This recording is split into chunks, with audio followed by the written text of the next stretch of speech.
Hi everyone, ഐപ്ലസിന്റെ പുതിയൊരു വീഡിയോയിലേക്ക് എല്ലാ പ്രിയപ്പെട്ടവർക്കും സ്വാഗതം. ഇക്കഴിഞ്ഞ 2025 ജൂൺ നോട്ടിഫൈഡ് ആയിട്ടുള്ള കേറ്റഡ് എക്സാം സെപ്റ്റംബർ മാസത്തിൽ നടത്തുകയുണ്ടായി. അതിന്റെ റിസൾട്ടും പബ്ലിഷ് ചെയ്തിട്ടുണ്ട് അല്ലേ.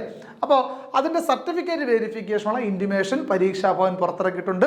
അതിനുവേണ്ടി എല്ലാ ജില്ലാ വിദ്യാഭ്യാസ ഓഫീസർമാർക്കും അതിന്റെ സർക്കുലർ കൈമാറിയിട്ടുണ്ടെന്നുള്ളതാണ് ലേറ്റസ്റ്റ് ആയിട്ടുള്ള ഒരു അപ്ഡേറ്റ്. അപ്പോൾ നിങ്ങൾ ഓർക്കേണ്ടുന്ന കാര്യം, നമ്മൾ ഏത് വിദ്യാഭ്യാസ ജില്ലയിലെ ഉള്ള സെൻറ്ററിലാണോ കേറ്റഡ് എക്സാം എഴുതിയത്, ആ കൺസേൺഡ് ആയിട്ടുള്ള വിദ്യാഭ്യാസ ജില്ലാ ഓഫീസറുടെ കാര്യാലയത്തിലാണ് നമ്മൾ സർട്ടിഫിക്കറ്റ് പരിശോധനയ്ക്കായിട്ട് ഹാജരാകേണ്ടത്.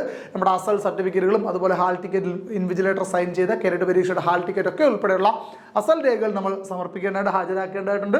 അപ്പോൾ അത്രയും കാര്യങ്ങൾ കൊണ്ട് നമ്മുടെ കൺസേൺഡ് ജില്ലാ വിദ്യാഭ്യാസ ഓഫീസറുടെ ഓഫീസിൽ നമ്മൾ ഹാജരാകണം. അതിനുവേണ്ടി ഓരോ ജില്ലാ വിദ്യാഭ്യാസ ഓഫീസർ അവരുടെ സൗകര്യാർത്ഥം ഒരു ഡേറ്റ് നിശ്ചയിക്കും.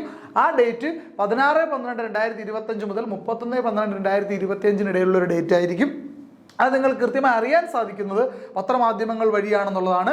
ഓർക്കേണ്ട, എല്ലാ ജില്ലാ വിദ്യാഭ്യാസ ഓഫീസർമാർക്കും ഒരു ദിവസം എത്ര സർട്ടിഫിക്കറ്റുകൾ പരിശോധിക്കാമെന്ന് കണക്കാക്കി അതിന്റെ അടിസ്ഥാനത്തിൽ ഏതൊക്കെ ദിവസങ്ങളിൽ ഏതൊക്കെ രജിസ്റ്റർ നമ്പറുള്ള പരീക്ഷാർത്ഥികളാണ് സർട്ടിഫിക്കറ്റ് പരിശോധനയ്ക്കായി ഹാജരാകേണ്ടത് കാറ്റഗറി തിരിച്ച് പത്രമാധ്യമങ്ങൾ മുഖേന മുൻകൂട്ടി അറിയിപ്പ് നൽകേണ്ടതാണ് എന്നുള്ള നിർദ്ദേശം പരീക്ഷാ ഭവന്റെ ഭാഗത്തുനിന്ന് എല്ലാ ജില്ലാ വിദ്യാഭ്യാസ ഓഫീസർക്കും നൽകിയിട്ടുണ്ട്. അപ്പോൾ ഓർക്കുക, നമ്മുടെ കൺസേൺഡ് ആയിട്ടുള്ള നമ്മൾ ഏത് വിദ്യാഭ്യാസ ജില്ലാ ഓഫീസിന്റെ കീഴിലുള്ള സെന്ററിലാണോ നമ്മൾ എക്സാം എഴുതിയത്, ആ ജില്ലാ ഓഫീസിന്റെ പറയുന്ന അല്ലെങ്കിൽ അവർ അലോട്ട് ചെയ്യുന്ന ഒരു ഡേറ്റിൽ ഒരു സ്ലോട്ടിൽ നമ്മൾ ചെന്ന് നമ്മുടെ അസൽ സർട്ടിഫിക്കറ്റ് ഹാജരാക്കേണ്ടതായിട്ടുണ്ട്. അത് നമുക്ക് പത്രമാധ്യമങ്ങളിൽ കൂടെയാണ് അറിയാൻ സാധിക്കുന്നുള്ള കാര്യം ഓർത്തണം. അപ്പോൾ എക്സാം എഴുതിയവരെല്ലാവരും കൃത്യമായിട്ട് ഈ പത്രത്തിൽ ഈ ഒരു ഇൻറ്റിമേഷൻ വരുന്നുള്ള കാര്യം ശ്രദ്ധിച്ചോണം. അപ്പോൾ അതിന് വേണ്ടിയിട്ട് എന്തെങ്കിലും നമ്മുടെ കയ്യിലുള്ള വിവരങ്ങൾക്ക് എന്തെങ്കിലും തിരുത്തോ കാര്യങ്ങളൊക്കെ ഉണ്ടെങ്കിൽ അതിന് മുമ്പ് തിരുത്താനൊക്കെയുള്ള അവസരങ്ങളൊക്കെ ഉണ്ട്. തുടങ്ങിയ കാര്യങ്ങളൊക്കെ നമുക്ക് ഈ സർക്കുലറിനകത്ത് മനസ്സിലാക്കാൻ സാധിക്കും. അതുകൊണ്ട് തന്നെ എന്തെങ്കിലും കൺഫ്യൂഷൻസ് ഉള്ളവർ കേരളൻ്റെ വെബ്സൈറ്റിൽ പോയിട്ട് ഈ സർക്കുലർ ഡൗൺലോഡ് ചെയ്ത് കൃത്യമായി വായിച്ച് മനസ്സിലാക്കണം. നിരവധി നിർദ്ദേശങ്ങൾ ഇതിൻ്റെ അകത്തുണ്ട്.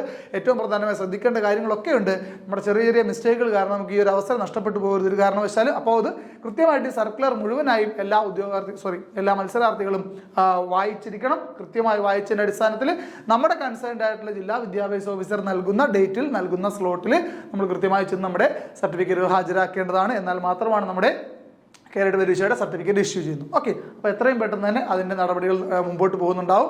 16/12/2025 മുതൽ 31/12/2025 വരെയാണ് ഒരു റേഞ്ച് ഓഫ് ടൈം കൊടുത്തിരിക്കുന്നത്. അപ്പോൾ ആ ഒരു സമയത്തിനുള്ളിൽ എല്ലാ ജില്ലാ വിദ്യാഭ്യാസ ഓഫീസർമാർ ഇത് കൃത്യമായിട്ട് വെരിഫൈ ചെയ്ത് അവരുടെ ഓൺലൈൻ പോർട്ടൽ എൻട്രി ചെയ്തിരിക്കണം എന്നുള്ള ഒരു കമ്പൽസറി ആയിട്ടുള്ള ഒരു സർക്കുലറാണിത്.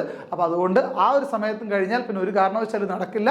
കൃത്യമായിട്ട് നിങ്ങൾക്ക് നിങ്ങളുടെ കൺസേൺഡ് ജില്ലാ വിദ്യാഭ്യാസ ഓഫീസർ മുഖേനയുള്ള അറിയിപ്പ് ലഭിക്കുന്നില്ലെങ്കിൽ അവരെ അങ്ങോട്ട് കോൺടാക്ട് ചെയ്ത് നിങ്ങൾ കൃത്യമായി നിങ്ങളുടെ ഡേറ്റും സ്ലോട്ടും തീരുമാനിക്കണം, അല്ലെങ്കിൽ അറിയണം. അതിനനുസരിച്ച് കൃത്യമായി നിങ്ങളുടെ സർട്ടിഫിക്കറ്റ് പ്രൊഡ്യൂസ് ചെയ്യണം. ഓക്കെ, അപ്പോൾ എല്ലാ മത്സരാർത്ഥികളും ശ്രദ്ധിക്കേണ്ട ഒരു കാര്യം, ഈ സർക്കുലർ കൃത്യമായി ഡൗൺലോഡ് ചെയ്ത് വായിച്ച് മനസ്സിലാക്കിയതിനു ശേഷം മാത്രമാണ് ഈ ഒരു വെരിഫിക്കേഷന് പോകേണ്ടത്. Okay, thank you.